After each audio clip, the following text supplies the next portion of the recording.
जलियांवाला बाग हत्याकांड जो 13 अप्रैल 1919 को हुआ था। साल 2025 में इस घटना को 106 साल हो चुके हैं। 13 अप्रैल 1919 ये तारीख सिर्फ एक दिन नहीं थी, ये उस दौर का सबसे काला अध्याय बन गई। बैसाखी का त्योहार, पंजाब के अमृतसर शहर का जलियांवाला बाग और वहां इकट्ठा हुई वो हजारों लोगों की भीड़, जिन्हें क्या पता था कि कुछ ही मिनटों में उनका हर सपना, हर उम्मीद और उनकी जिंदगी सब कुछ एक अंग्रेज अफसर के आदेश पर खत्म हो जाएगी। जनरल डायर का नाम आज भी जहन में आते ही नफरत की आग सुलगा देता है। और अब अक्षय कुमार की आने वाली फिल्म केसरी 2 उसी इतिहास को फिर से पर्दे पर लाने वाली है, ताकि नई पीढ़ी जान सके कि आजादी यूं ही नहीं मिली। लेकिन उससे पहले सोचिए, क्या आप जानते हैं कि बैसाखी की खुशियां कैसे मातम में बदल गई थी? क्या आपने सुना है उस कुएं की कहानी जिसमें 120 से ज्यादा लोग जान बचाने कूद गए थे? क्या आप जानते हैं कि जलियांवाला बाग के शहीदों की असली संख्या आज तक रहस्य है? क्या आपको पता है कि रविंद्रनाथ टैगोर ने ब्रिटिश नाइटहुड की उपाधि क्यों लौटाई थी? और क्या आप तैयार हैं उस फिल्म को देखने के लिए जो इस क्रूरता को पर्दे पर लाने वाली है? पूरी जानकारी जानने के लिए बने रहें वीडियो के अंत तक। बैसाखी त्योहार से मातम तक का सफर। बैसाखी पंजाब और उत्तर भारत के लिए खास त्योहार है। फसल कटाई का, नए साल की शुरुआत का और धार्मिक दृष्टि से सिखों के लिए बेहद महत्वपूर्ण दिन। लेकिन 1919 की बैसाखी खून में डूबी थी। अमृतसर के जलियांवाला बाग में हजारों लोग एक शांतिपूर्ण सभा के लिए इकट्ठा हुए थे। कोई आंदोलन नहीं, कोई हिंसा नहीं, बस आजादी की एक मासूम सी उम्मीद।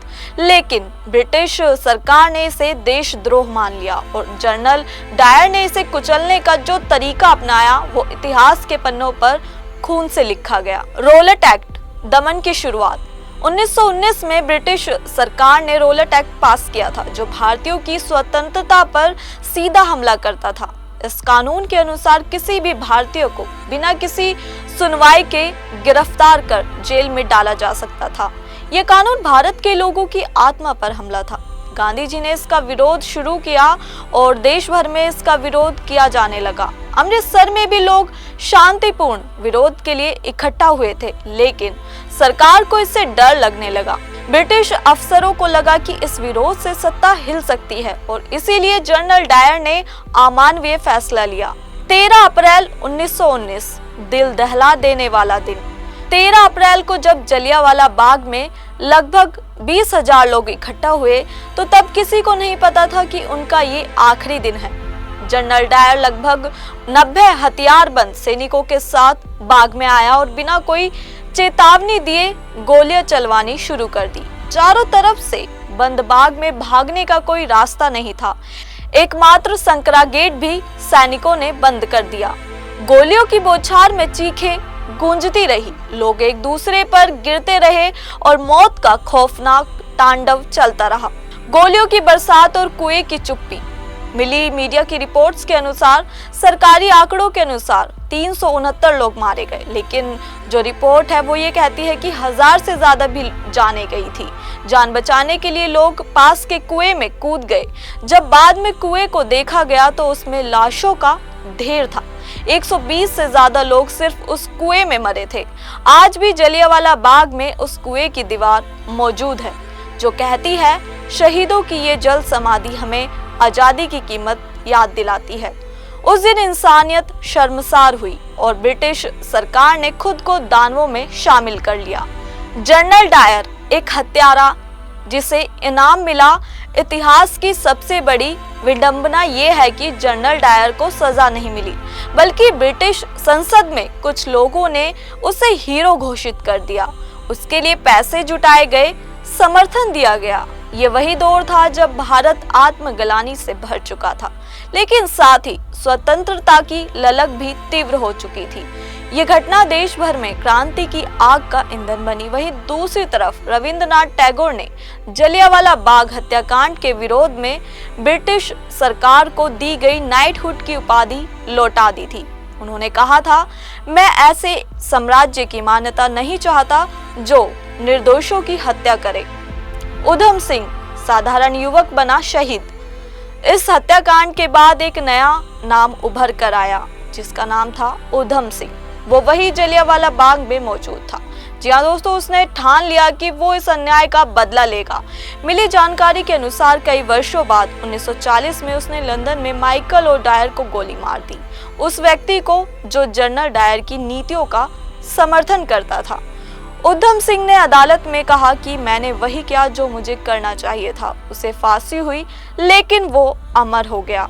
ये था उस हत्याकांड का असर जिसने एक साधारण से युवक को शहीद बना दिया। भगत सिंह और युवा क्रांति। जलियांवाला बाग की घटना ने भगत सिंह जैसे कई युवाओं को झकझोर दिया।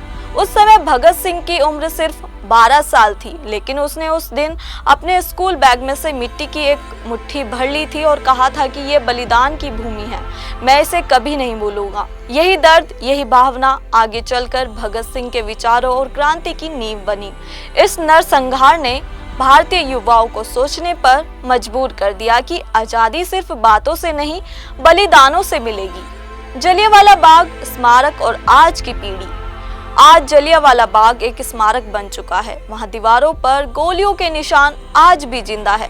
उस कुएं के चारों तरफ रेलिंग लगी है ताकि लोग उसे देख सके, जान सके कि क्या हुआ था।